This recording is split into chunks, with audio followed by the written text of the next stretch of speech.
السلام علیکم ورحمۃ اللہ وبرکاتہ۔ سوال: اگر شیطان ہم سے غلطی کرواتا ہے تو سزا بھی شیطان کو ملنی چاہیے؟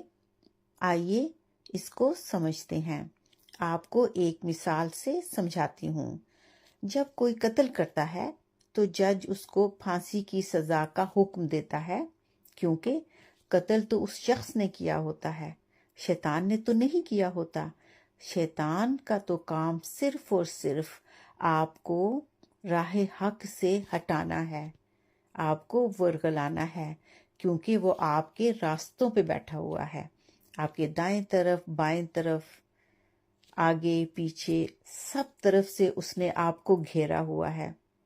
تو اب جب شیطان کی آپ بات مانیں گے تو سزا آپ کو ہوگی، کیونکہ شیطان نے وہ کام نہیں کیا ہوتا، وہ کام آپ نے کیا ہوتا ہے۔ تو آپ نے اس دنیا میں بہت سوچ سمجھ سے کام کرنے ہوتے ہیں۔ اللہ سبحانہ و تعالیٰ نے 2 راستے بتا دیے، ایک راستہ حق کا اور دوسرا راستہ شیطان کا۔